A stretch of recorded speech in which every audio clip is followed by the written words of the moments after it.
వచ్చిన అక్కడ job calendar ఇచ్చి ఎన్ని నౌకర్లు ఇచ్చిండ్రు, ఇక్కడ నీవు ఎన్ని నౌకర్లు ఇచ్చినావు, ఇక్కడ తేలాల్సిన అవసరం ఉంది. ఈ రోజు అప్పటిదాకా ఇక్కడికి వెళ్ళి కదిలేదు లేనేలేదు. ఇవాళ బీచ్ పిచ్చుకొని ఇక్కడ కూర్చున్నా, ఇక్కడ రీప్రజెంటేషన్ ఇస్తే మీరు 4 ఎక్కువ పక్కన పడేస్తారు. నేను ఆల్రెడీ వయసు పెంచమని చెప్పిన. ఇవాళకి తెలంగాణ ఉద్యమాల్లో పాల్గొన్న వాళ్ళు, మరి మొన్నటిదాకా ప్రభుత్వ మార్కెట్ పాల్గొన్న వాళ్ళు ఇవాళ 49 సంవత్సరాలు దాటిపోయినాయి. ఈ రోజు మీరు ఏజ్ కూడా 49 సంవత్సరాలు పెంచాలని చెప్పి నేను డిమాండ్ రిప్రజెంటేషన్ ఇస్తే ఇప్పటిదాకా దేని గురించి కూడా మాట్లాడతలేరు. ఇలా 10,000 మంది పోలీసులు రిటైర్డ్ అయితే ఆ రిక్రూట్మెంటే లేదు. అన్ని పడుతున్నాయి అని చెప్పి పచ్చి అబద్ధం. నువ్వు మాట్లాడుకుంటే ఉంటే బాగుండు. ఈ రోజు మాట్లాడి ప్రతి ఒక్కరిని మాట్లాడి ఆడ ఇంకోటి అలా చప్పళ్ళు కొట్టడం మళ్ళీ అయినా 67,760 పోస్టులు ఇవ్వగానే అని అంత చప్పళ్ళు కొడుతుడు. భారతదేశం ఏమనుకోవాలి? అరే నిజంగా ఏ దేశంలో ఇవ్వకుండా రేవంత్ రెడ్డి బాగా ఉండిచ్చినాను. అబద్ధం అని చెప్పి ఇలా మనం తెలవాలి కదా, ఇవాళ అబద్ధం అని చెప్పాలి కదా. రేవంత్ రెడ్డి పచ్చి అబద్ధం ఈ రోజు హిందూ పత్రిక ముందు చెప్పిందని చెప్పాలి కదా. మరి తెలంగాణ హిందూ పత్రిక ఉంది కదా, ఇవన్నీ అబద్ధాలను వాడని రాయాలి కదా కథనం. ఈ రోజు రాయాలి కాబట్టి ఖచ్చితంగా దీనిపైన జవాబు చెప్పాలి. మరి బుర్ర వెంకటేశం గారు వచ్చి చెప్తారా దీనిపైన నోటిఫికేషన్లతోటి, లేకుంటే రేవంత్ రెడ్డి గారు వచ్చి చెప్తారా? రేవంత్ రెడ్డి దగ్గర ఉన్న చెంచా గారు డోఫర్ గారు ఎవరు వచ్చి చెప్తారా? ఎక్కడికి చెప్పేదాకా ఇక్కడికి కదిలేదు లేదు. ఇక మీ డ్రామాలు చాలా అయిపోయినాయి, మీ డ్రామాలు మస్తు అయిపోయినాయి. ఇక మేము మొదలు పెడతాం, మీ ఆట మొదలు పెడతాం, మిమ్మల్ని ఆడిపిస్తాం.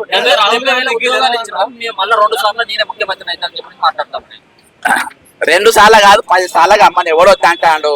నువ్వు నాకు చేస్తానంటే నువ్వు చేసేది ఏంది? ఈ రోజు దొంగల రాజ్యం నడుస్తుంది, అర్థమైందా? ఈయన చూసి ఇలా వెస్ట్ బెంగాల్ కూడా ఒక ఓటు దొంగలు అక్కడ వేసిండ్రు.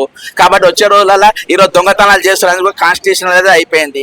ది లార్జెస్ట్ కాంగ్రెస్ పార్టీ ఒక దొంగలు తీసుకొని వచ్చేసిందంటే ఇంత మించిన దౌర్భాగ్యం ఏముంటది?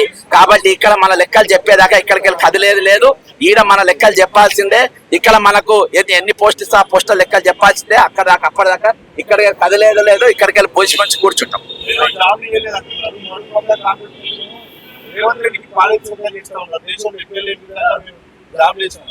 అవి పాలు కాదబ్బా, తెల్లగున్నట్టు అని పాలు కాదు. ఆ తెల్ల సున్నంలా నీళ్లు కలిపి పోసిండ్రు. మీరు పుసుకున్న నిజంగా పోస్తే బొబ్బలు వస్తాయి అన్ని.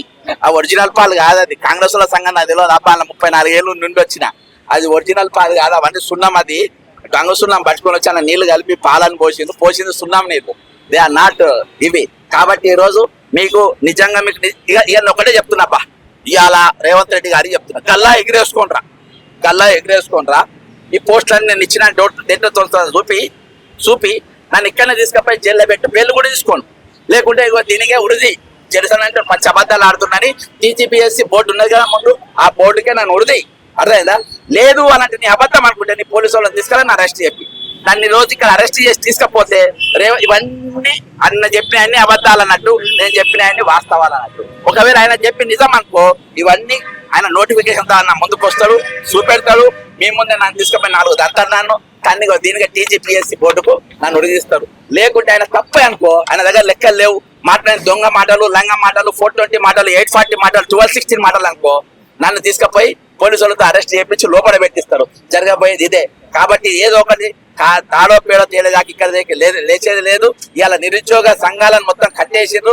నిరుద్యోగ సంఘాలను మొత్తం ఈ రోజు బయటికి వెళ్లకుండా చేసారు, మాట్లాడకుండా చేసారు. ఈ రోజు వాళ్ళు ఒక రోజు మాట్లాడితే 2 రోజులు మాట్లాడకుండా చేసి పడేసారు.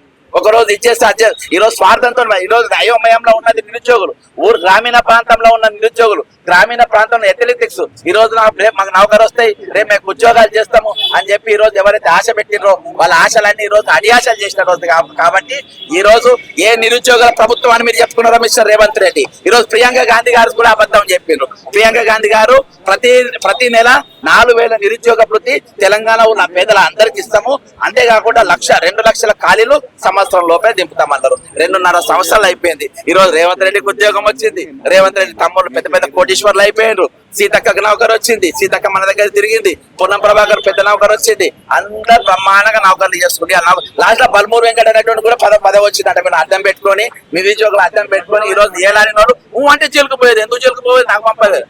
మ్యాక్స్ ఫిక్సింగ్ అదే జైలుకు పోవడం కూడా మ్యాక్స్ ఫిక్సింగ్ తర్వాత అదే రాహుల్ గాంధీ వచ్చే రోజే జైలుకుపోయేది. మళ్ళీ వీళ్ళు రాహుల్ గాంధీ ఇలా దిగాలే, వీళ్ళు జైలుకు పోవాలి, మళ్ళీ పరమార్శకి జైలుకు తీసుకుపోవాలి. అట్లా వీళ్ళందరినీ రోజు లీడర్లను చేసే ప్రయత్నం చేసారు. మస్తు డ్రామాలు చూసినాము, మస్తు ఏషాలు చూసినాము, మీ 420 కథలు, మీ లంగ కథలు అనేది చూసినాము. ఈ రోజు గాంధీ భవన్ లో ఒకప్పుడు గాంధీవాదులు ఉండేది. గాంధీ భవన్ ఇందాక నా బండి గాంధీ భవన్ పార్కింగ్ చేసిన పక్కన. ఇవాళ చూస్తే మొత్తం గాడ్సేల్ వాదులు, 420 గాన్లు, లంగ గాన్లు అంతా మోపోయింది ఈ రోజు. కాబట్టి ఈ రోజు ఇన్ని పచ్చి నా బాధ ఏంటంటే ఈ భారతదేశం మొత్తం కెమెరాలు పెట్టింది, నేషనల్ న్యూస్ కెమెరాలు పెట్టింది. ఈ రోజు నేను హిట్లర్ ను ఐఎమ్ ఏ హిట్లర్. అర్థమైందా? హిట్లర్ కు హైడ్రా అనే పదం చాలా ఇష్టం. హిట్లర్ కు హైడ్రా అనే పదం చాలా ఇష్టం. ఆయన ఎవరిని చేసకుండా అసాసినేషన్ చేసి ఎవరిని చంపాలనుకుంటే వాళ్ళని చంపేది. అట్లనే నేను రాత్రి పగలగాను ఇల్లు గులగొడుతున్నా అని చెప్పి. మిస్టర్ రేవంత్ రెడ్డి హిట్లర్ అనేటోడు ఎట్లా చచ్చింది తెలుసా? హిట్లర్ అనేటోడు ఎట్లా చచ్చింది తెలుసా? హిట్లర్ అనేటోడు ఎట్లా చచ్చింది తెలుసా? కుక్క సావు చచ్చింది. ఎట్లా చచ్చిండు? కుక్క సావు చచ్చింది. రేపు నువ్వు ఏ సాగు చేస్తావు? హిట్లర్ లెక్క చేసినే నువ్వు కూడా కుక్క సాగు చేస్తావు. ఈ రోజు నిరుద్యోగుల ఉసురు పోసుకొని ఇంతమంది బిడ్డలు చచ్చిపోయి 12 మంది 100 బిడ్డలు ఆల్రెడీ తెలంగాణ కోసం చచ్చిపోయారు. ఈ రోజు నెల రోజులలో ఇంతమంది ఊపిరి పోసుకున్నావు. నెల రోజులలో ఇంతమంది ఊపిరి పోసుకున్నావు. వాళ్ళ ముందు ఏమంటే ఒక్కరు కూడా కావాలి. తెలంగాణ బ్రహ్మాండంగా ఉన్నది. తెలంగాణ ఈ రోజు సస్యశ్యామలంగా ఉన్నది. సస్యశ్యామలం అనరాదు, సస్యశ్యామలంగా ఉన్నది అని చెప్పి ఈ రోజు హేళన చేసే పరిస్థితి, అభివృద్ధిని హేళన చేసే పరిస్థితి, ఈ రోజు ఆత్మహత్యలను హేళన చేసే పరిస్థితి, కళ్ళాల కాడ 10 మంది రైతు చచ్చిపోతే ఈ రోజు దాని మొత్తం అమ్ముడుపోయిందని చెప్పుకునే పరిస్థితి.